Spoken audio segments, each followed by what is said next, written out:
Welcome to Budget Gamer Info. Today we are testing the RTX 5070 on Resident Evil Requiem. Is the RTX 5070 with 12 gigabytes enough for this game? Comment with your thoughts. Subscribe for more content. Check out the RTX 5070 on Amazon by clicking on our affiliate links in the description. Let's check the graphics settings.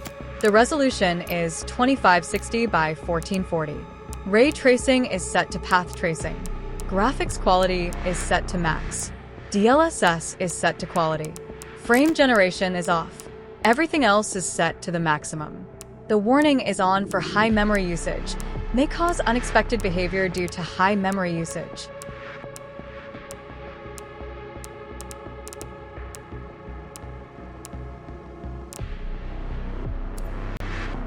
This game was released at the end of February 2026. It has sold over 5 million copies in the first week and is one of the highest rated games to ever come out. At 2560 by 1440, with DLSS set to quality and path tracing on, the RTX 5070 is using all 12 gigabytes of video memory available. We are at 40 to 50 frames per second. The GPU is at 99% utilization. The CPU is a Ryzen 9 5950X and is at around 15% utilization. Sorry. Resident Evil Requiem is not a fast-paced shooter like Call of Duty. It's a single-player, puzzle-solving horror game. Is it playable at 40 frames per second? Leave a comment if you would play this game at 40 to 50 frames per second. Would you turn down the settings to get more performance? Or would you keep the game looking its best? Sorry I'm late. Give me a break.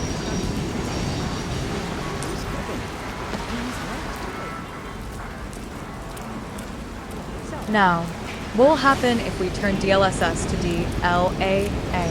Deep Learning Anti-Aliasing, DLAA, is an NVIDIA graphics technology that uses AI to enhance image quality by removing jagged edges and flickering at native resolution, rather than upscaling like DLSS.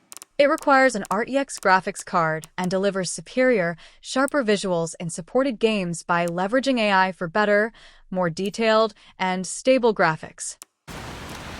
It sure looks good, but we are getting around 6 frames per second. This is a slideshow, more like a PowerPoint presentation rather than a fluid game. Current generation hardware struggles to run Resident Evil Requiem on DLAA with path tracing. Is this game the modern-day crisis?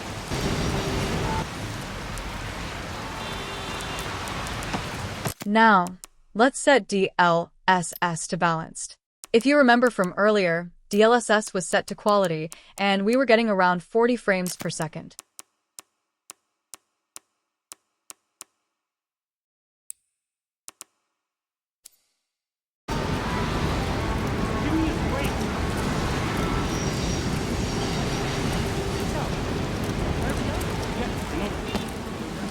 Not seeing too much of a difference between quality and balanced.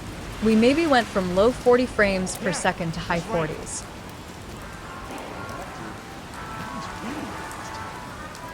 What is it? Looks like a meal's online. Not that way.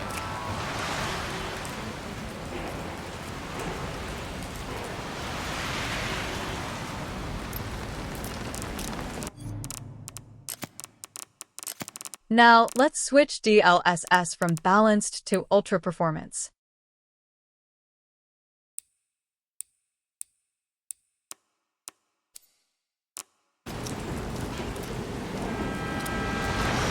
"77 frames per second. But what do you think of the visual quality? Comment if you can see a huge difference. Was the gain in performance worth the visual quality? The game won't allow you to change from path tracing without going back to the main menu. We are lowering the setting from path tracing to ray tracing high.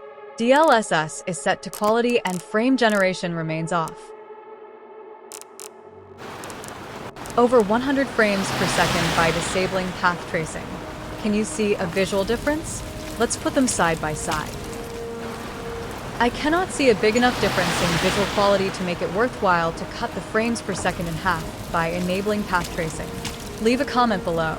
Do you think path tracing is worth it?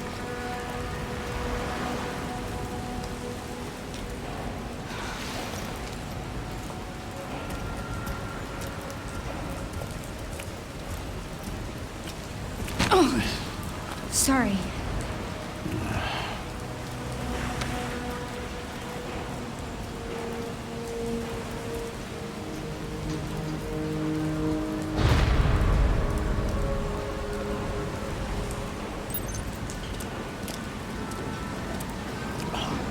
It should be around here.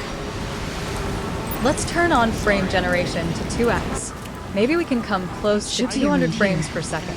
Does frame generation use more VRAM? Yes, frame generation such as NVIDIA DLSS 3 and 4 or AMD FSR 3 generally consumes more VRAM, typically requiring 100 megabytes to over 700 megabytes more video memory to store additional interpolated frames. While it boosts FPS, it increases memory overhead, which can cause issues on VRAM-limited cards, particularly at 4K. The RTX 5070 has 12 gigabytes of video memory, and we were already using most of it before frame generation was turned on. The game simply crashed after activating frame generation as it had ran out of video memory. Please comment your thoughts, like, and subscribe.